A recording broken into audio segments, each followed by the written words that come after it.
this point.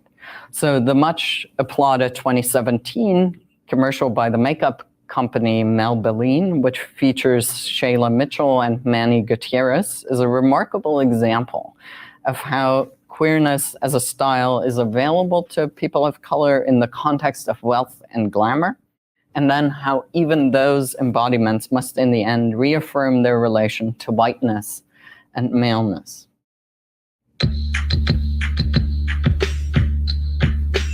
Welcome to New York!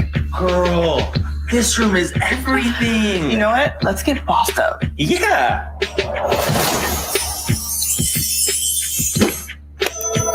Ooh! Mama's getting What extra the hell? today.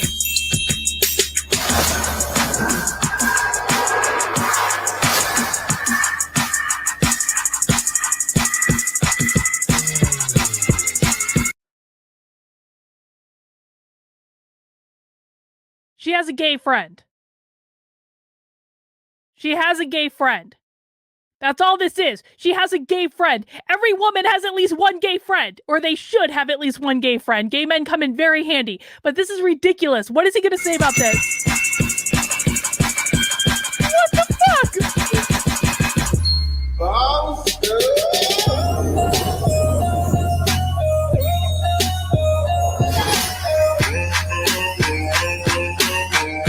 Yes, men can wear eyeliner too.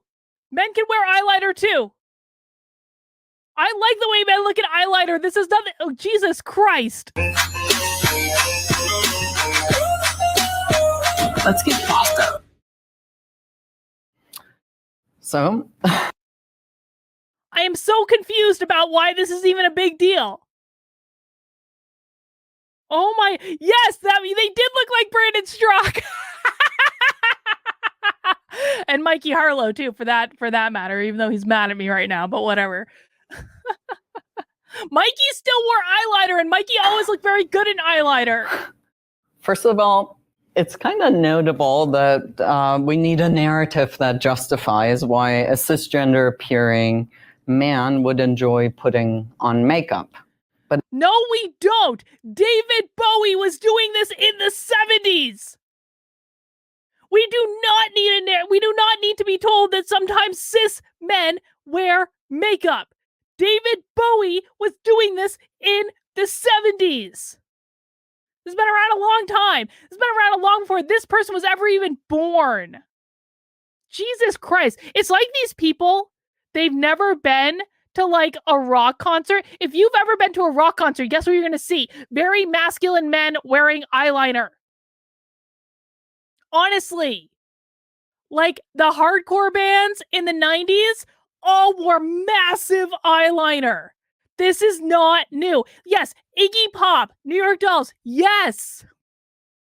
You go back and watch the movie CBGB, okay? Which is a great movie about that club in New York. And you're going to see all sorts of people wearing all sorts of flipping makeup. This is not revolutionary that men wear makeup. You didn't invent this. The queer studies people did not invent this.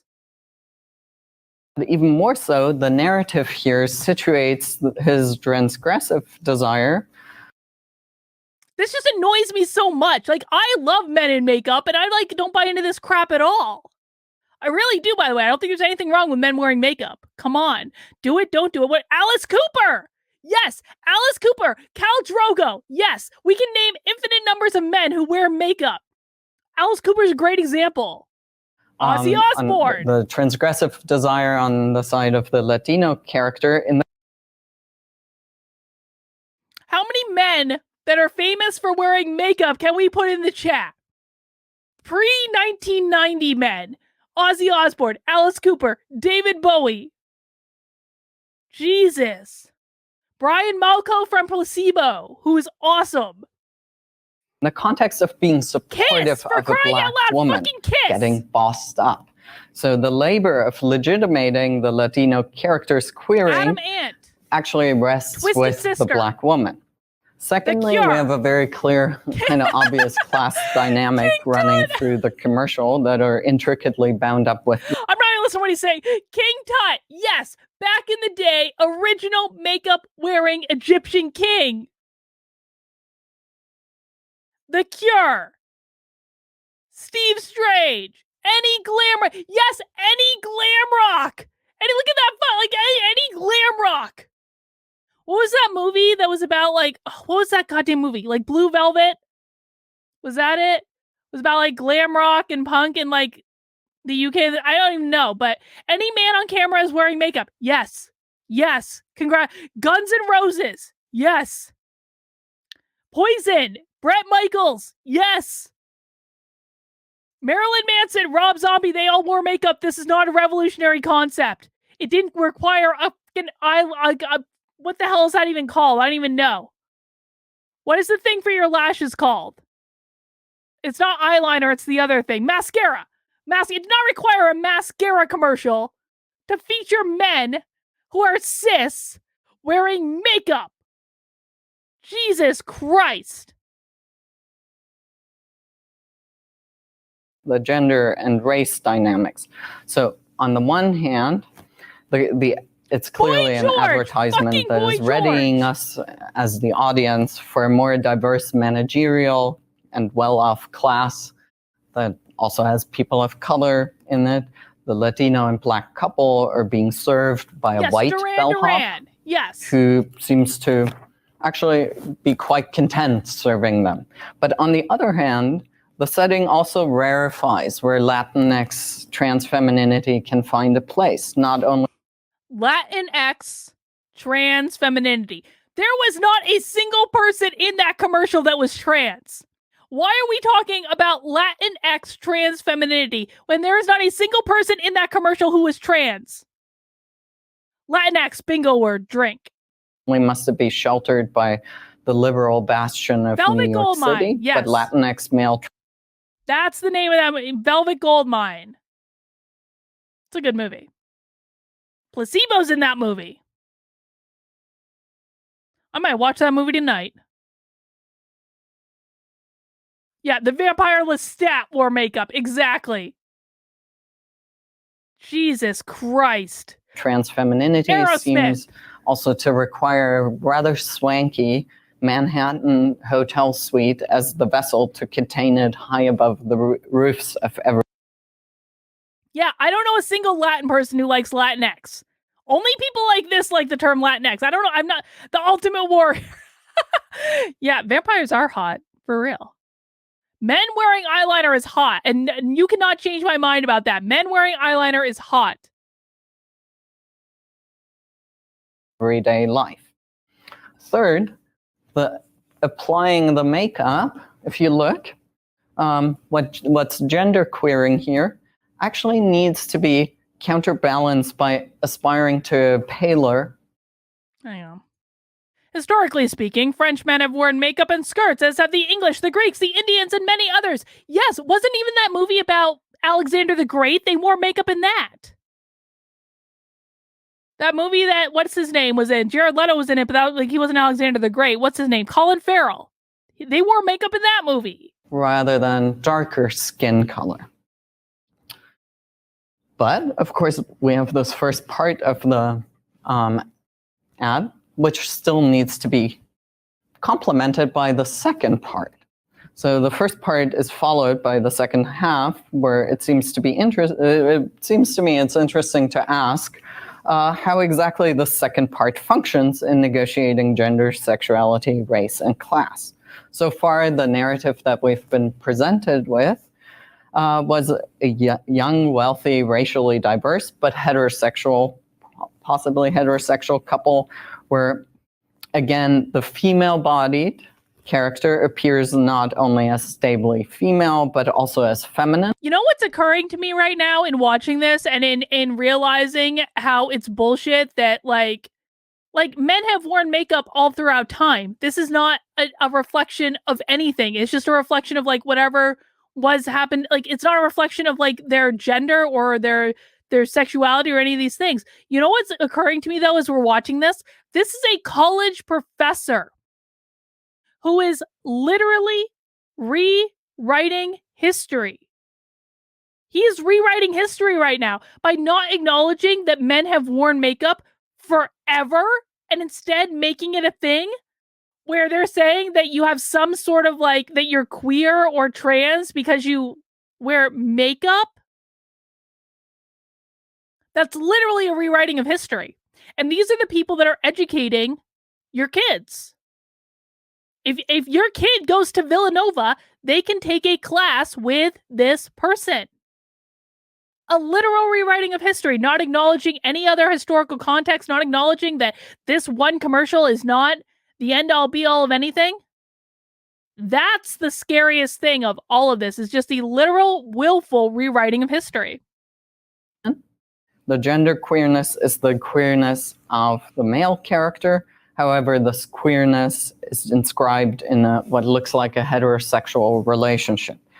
Now, wait, what? You think that looks like a heterosexual relationship? Okay, poll. Does anyone in the chat think that that looks like a heterosexual relationship? Type Y if you do, type N if you do not think that that looks like a heterosexual relationship. In what universe does that look like it's a heterosexual relationship? Peter says, doesn't this just tell individuals who are actually strong in their individuality that no, in fact, you're... Yes, this is exactly what they're telling people. This is it right here. If you like things that are outside of the traditional stereotypes, you are part of an oppressed group and you're queer. Yes. Cis opinion, men wearing makeup to signal his sexuality while partying with his female friends. The dudes, how can we make this about trans people? That's exactly what's happening. That is exactly what's happening. That is not a heterosexual relationship. I'm sorry. At no point in their lifetime will these two people sleep together.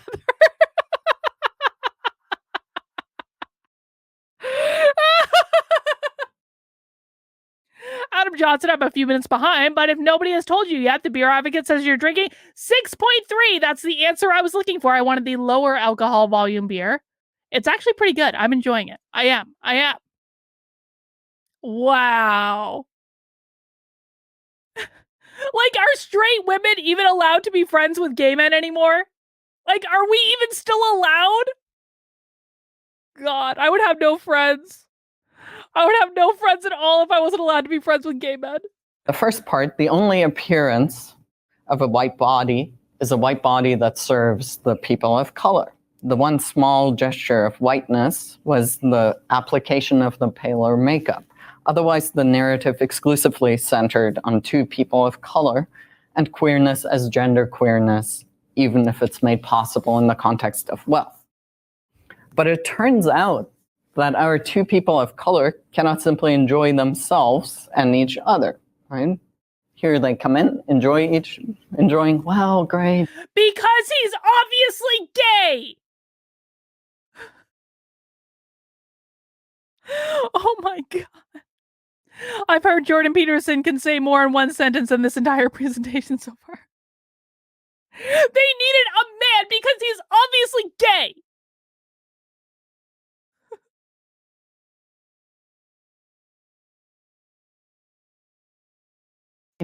We're in the super sweet, what the fuck? Because if the two of them just enjoy each other, where would that leave white men? Oh my God. He is arguing that that was a heterosexual couple, but the only reason that they brought a white male into this commercial was because there needed to be a white male in the commercial. Because that's a heterosexual couple that was just going to enjoy each other. But no, they needed a white man to be able to... Like, are you fucking serious?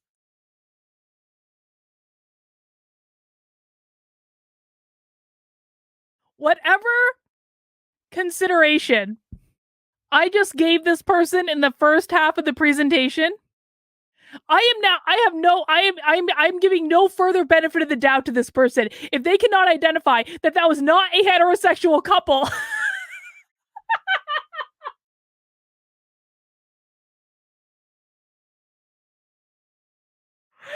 This is the craziest thing I've ever heard in my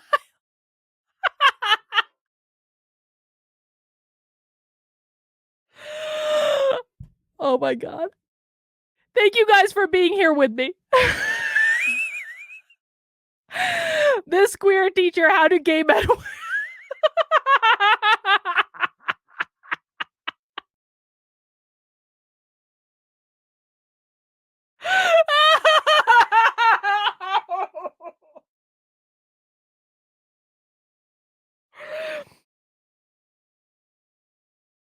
Okay. We're gonna keep going. We're gonna do let's keep going. Let's do it. Our bellhop has returned as a petty thief, but he's a glammed up intruder who signals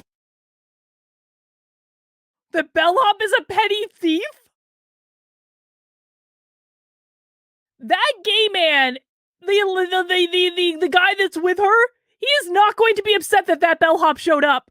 Like, P.S., he is not going to be upset at all that that bellhop showed up. He's going to be psyched that that bellhop showed up. cisgender He was maleness probably by hitting on sporting the a clearly bellhop visible anyway. beard. And it's hard to notice, but even though he's now wearing a golden suit, having literally become the golden boy, while both people of color actually wear mostly dark black clothing, the bellhop is also still wearing his name tag. So he both still is and is not the working class boy. But as a golden boy, he now enters into the constellation on equal footing with the rich people of color. The conceit of the commercial is, of course, the irresistibility of the mascara, as the bellhop indicates with his shrugging of his shoulders and his helpless, endearingly innocent facial gesture. In German, we actually call that Dachshund face. Right? He's like, Joshua just texted me back and said he's never heard of the term heteroflexible, but he thinks most people are bisexual anyway. Which I actually don't necessarily disagree with. That's the Kinsey scale, man. That's been around for a long time, like to greater or lesser degrees. I don't actually necessarily disagree with that. But that is not a heterosexual couple. Don't you know implying queerness without explicitly stating it is just appeasement to the cis white heterodoxy? Apparently, Jesus. who couldn't? The bellhop tells us that the mascara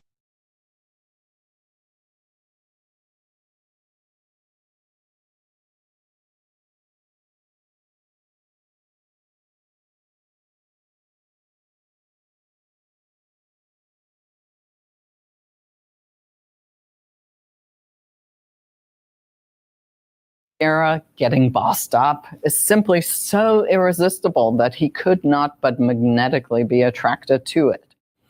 The interrelations between race, class, gender, and sex are indeed queer here. All the characters, regardless of gender, tell us about the desire of getting bossed up. Wait. What's all queer here? Hang on.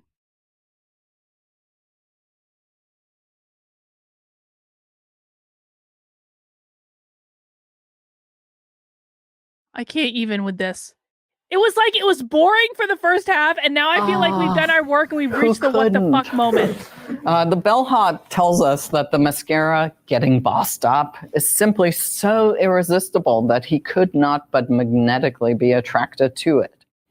The interrelations between race, class, gender, and sex are... Or maybe he just wanted to have sex. Have you ever met a gay man in your life? Maybe he just wanted to have sex. Everyone needs to put the salad in the chat right now. I need to see a chat full of salad. I don't really care which salad you use, special icon or regular salad. I don't care. I need a chat full of salad right now. The only thing clear here is the amount of money being spent and drinks being drank trying to understand why ads are so confusing to this person. Like, is it lost on trans men that cis gay men like to have sex? Like, all the time? Oh my god. They're indeed... This person needed a gay best friend is what needed to happen. This person needed a gay best friend. They never had a gay best friend, and that is the problem. We are here. All the characters, regardless of gender, tell us about the desire of getting bossed up. Indicate...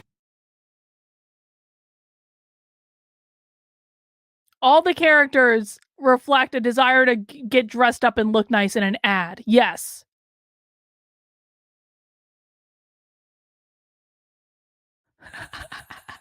Well played. Stating that capitalism both feminizes all of us in the sense that capitalism feminizes all of us? No, they're just gay men. Chelsea says, heteroflexible has been around forever. It's gay men locker room slang to bisexual people still in the closet. I don't know about that. I don't know if I believe that. I need corroboration, Chelsea. I don't know if I buy that. feminization still implies subordination, but in its neoliberal God, he's acting like people never want to get dressed up and look nice and go out for fun. This kid looks 15 to me. I wonder how much life experience they had. I don't know. It's a good question. Yes, the use of makeup is considered queer. That is what we're learning. The use of makeup is queer. A, it has made girls also of the white cisgender men.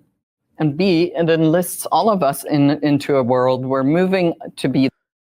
Did he just argue that an obviously gay man is like a girl because of makeup? Oh my ever-loving God. The boss is perpetually promised. He just argued that an obviously gay man is a woman because of wearing makeup. I'm so glad we watched this. This was worth the first half of this video. I can't wait to see what he says next.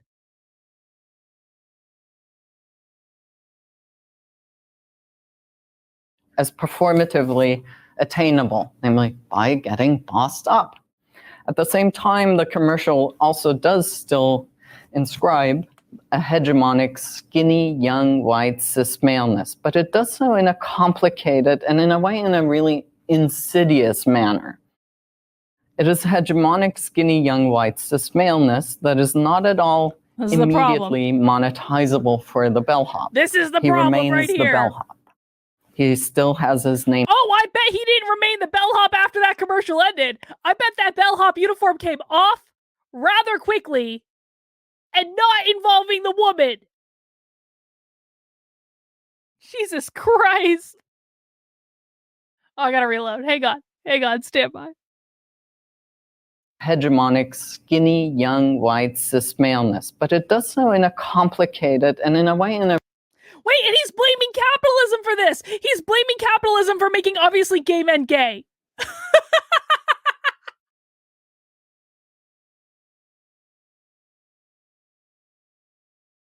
How does he not know gay guys? I challenge his queerness. No, I mean, maybe he doesn't hang out with gay guys. I don't know. Insidious manner. It is hegemonic, skinny, young, white, cis maleness that is not at all immediately monetizable for the bellhop. He remains the bellhop. He still has his name tag on. But this whiteness and white gaze is elicited from and reinforced in the audience because it is what allows the shrugging of the bellhop. That is Brandon Strock. That is Brandon Strock right there. And you're going to tell me that he's in any way, shape, or form straight? Oh, that actually does look like Brandon. I actually got... Part of me actually wonders if that actually is Brandon. I'm going to text him right now. Like, you're not the guy in this commercial, right? I'm texting Brandon right now. I'm not even joking. Oh my God. Hang on. I'm going to text him like, is this you?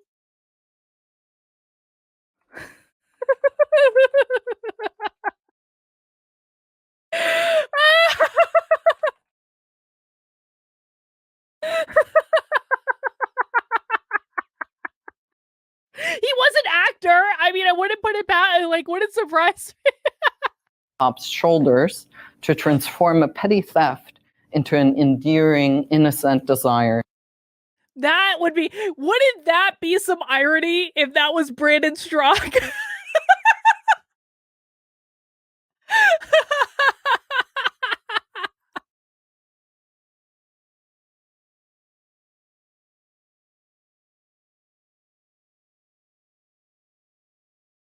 that is actually even edgy because it is somehow also transgressive against, in the way that it transgresses against the traditional straight white cis maleness. I mean, there were no straight men in that commercial. I know I'm beating a dead horse, but I truly do not believe that anyone in the audience believes there were any straight men in that commercial at all. There were no straight men in that entire commercial.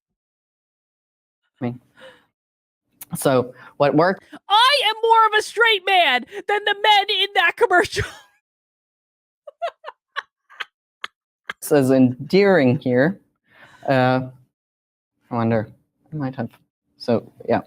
What works as endearing here is mediated through class, gender, race, and race, which I believe becomes quite legible when we try to picture the person, actually the person taking the cosmetics as, say, a Latina housekeeper in gray, drab hotel wear.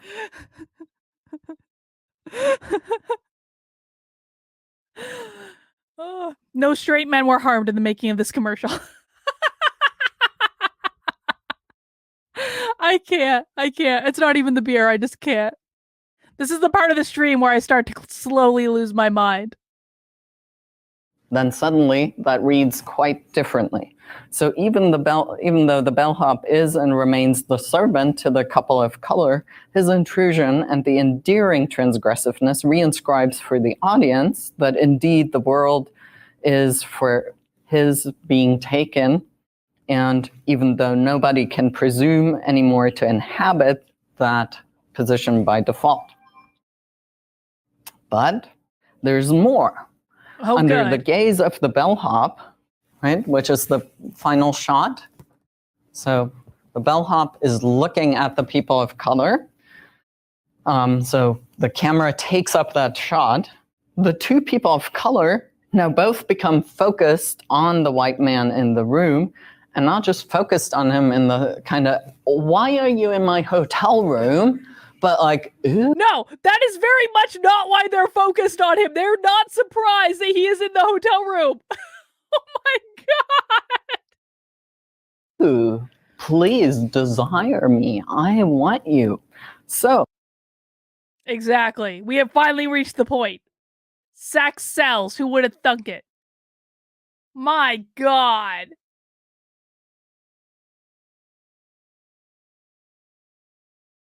I feel like I freezed on the perfect frame right there. That was like actually perfect.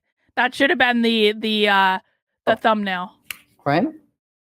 It is not as if the two bodies of color now become presented as bodies that are there for the white cis man's taking. The class difference is smudged, but it seems that the Black and Latinx individuals seem to actively actually desire our cute, glammed up bellhop. They're not without agency at this point. They do the desiring, and the site of power is actually the mascara, as we might expect, since it's trying to move that product. But what has also happened is that what was genderqueer... The site of the power in that commercial is not the mascara. You know what the site of power in that commercial was? You know what it was? I'm going to do it in the chat right now. You know what the site of power in that commercial was? That's the site of power in that commercial. Intruding on and challenging heterosexuality in the initial couple. Challenging heterosexuality in the initial couple. Oh my god.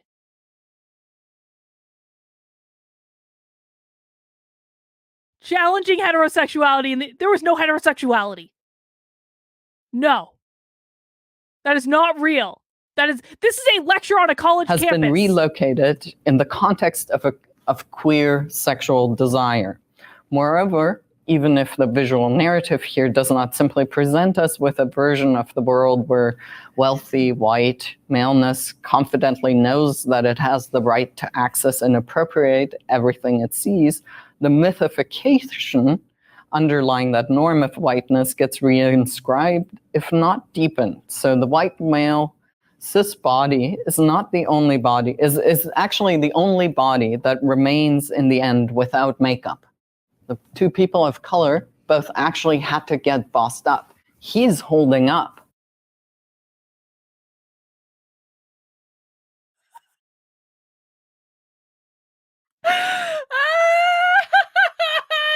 I mean, he might be asexual. Maybe that's it.